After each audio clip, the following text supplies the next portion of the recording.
At episode 11, Jinwoo finally finds someplace quiet to open a portal to fulfill his mission for job change. Now we are not only going to look at it from the manga perspective but from the anime perspective as well. Let's do it without any further ado. The manga shows us an immediate fight scene after entering the dungeon, but in anime, it doesn't really seem to exist. As Jinwoo breaks through the armor of the night monster, he feels like it might be some weaker version of the monster which cannot even be called one in the first place. But it feels somewhat annoying to him if more of them pop up in the future.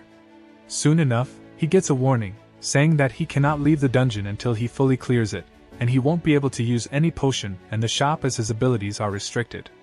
No status healing is seemingly available to him. Soon enough, more of them make their way to him and he knows what to do after. Jinwoo drops the light onto the ground, only to muster enough power in his fists to mow down one of the knights. But the punch takes out more than one at once as the knight clashes onto the next one behind it. When the others are slow to react, Jinwoo rushes to jump over and smashes another's head with his right leg almost instantly. Only to jump onto another one, and he clings over to a knight's neck to choke hold, and crush his head immediately. Jinwoo realizes if cutting is not viable, he only has to target where their bones exist by guessing so. Jinwoo recovers some items that he finds on the knights and feels it funny that if someone managed to see him wearing them, they surely would have laughed at him.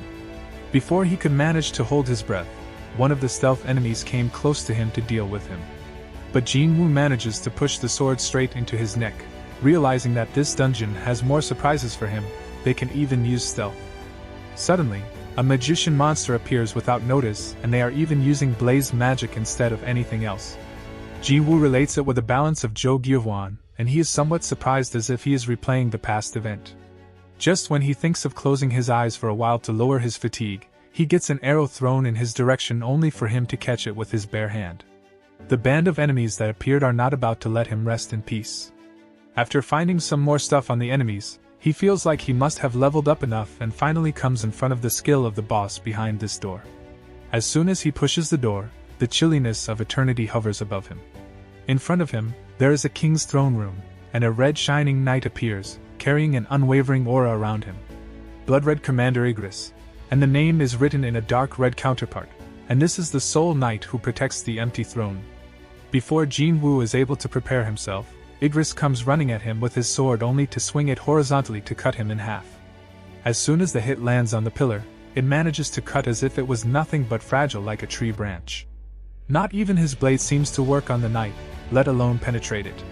As Igris swings again, the whole strength drops to blast it away under Jinwoo's feet.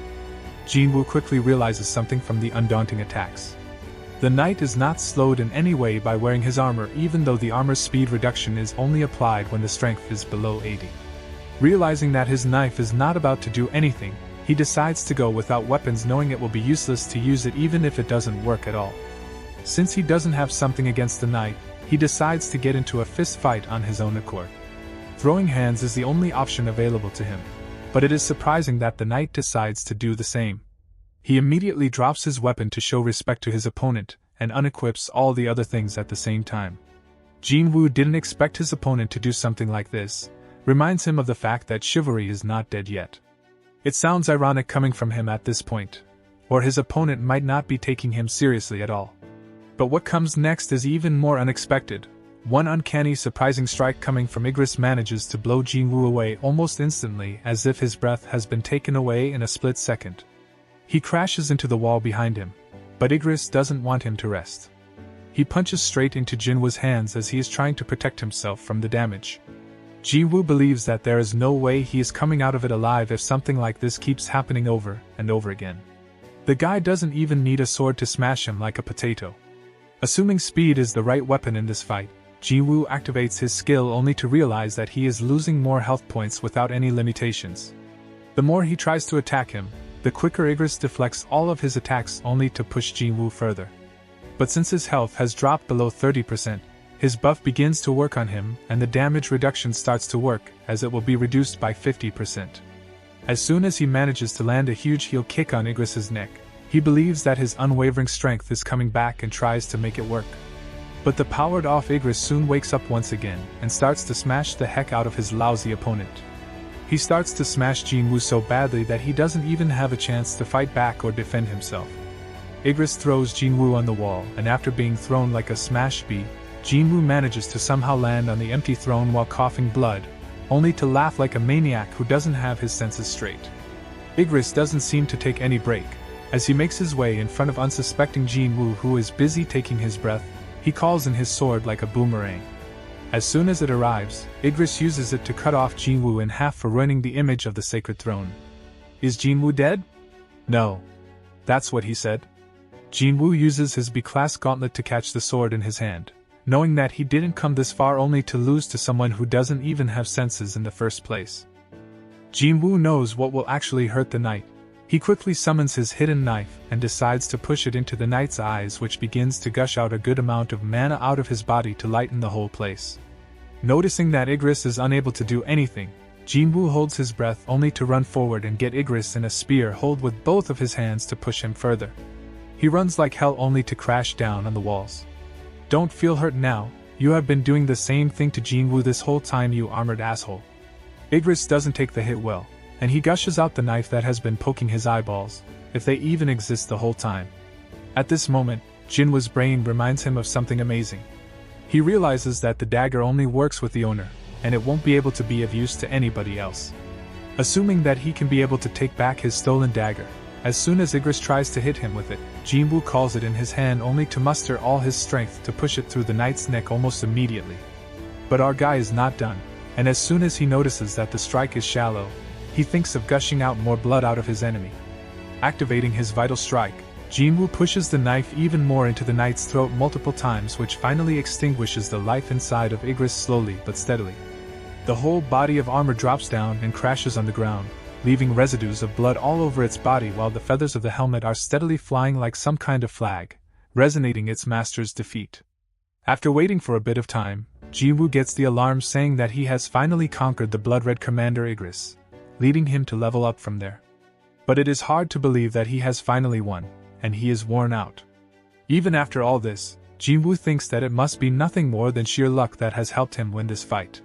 Being richer than he ever was, Jinwoo was rather ecstatic, and not only that, but he also received the S-tier helmet from the knight, which will be helping him greatly in his cause. Wait, the danger is yet to be over. Just like that, Jinwoo is surprised to see the rune stones, which only indicates that the quest is not over yet. The real hell is about to begin. Soon, the notification pops up saying that the longer he will last in this hellhole, he will be placed higher from there. The whole area resonates like small portals, and knights begin to pop out like popsicles in an ice cream store. There are more knights than he can even finish counting. It doesn't seem to be the end of them at all. Realizing that the only reasoning that he only has to do is by surviving longer than anyone can ever imagine, and stealth feels like the only good option here. Since he can buy up to 3 minutes to survive in this place, and it is more than enough for him to get the highest rank possible. As soon as he is in stealth mode, the knights are unable to chase him, but something horrifying happens. A magician comes out of nowhere to detect him, and his form breaks through like a fragile glass. As soon as the cover is gone, the enemies start eyeing him once again, and the unending attack begins to take place once again. He activates his bloodlust skill, which allows him to fight with half of his enemy's strength, gaining him some kind of advantage. Just the moment he decides to look at the time, he notices it has only been 5 minutes this whole time, and the idea of using the stone that he has received from Igris comes up in his mind. Before he could suspect something, a knight rushes at him with his hammer and blasts the heck out of unsuspecting Jinwoo, which throws him off. The stone ends up dropping somewhere unknown in the room out of his eyesight. Just like that, Jinwoo is getting surrounded by countless enemies, and he doesn't have an option other than fight head-on with the left-out health points in his grasp. But Jinwoo is not someone who will end up dying in a place like this. He is made for bigger things in life. A blast comes toward the ceiling and heads begin to fly. The frail and hurt Jinwoo, who was left on the ground, stood up on both of his feet once again. All while knowing that he cannot let this end like this at all. No way he is about to leave such a precious change in vain. If you are eager to see what happens next, don't forget to subscribe to this channel and ring the notification bell. We will be posting the next part soon enough. So, until then, stay safe.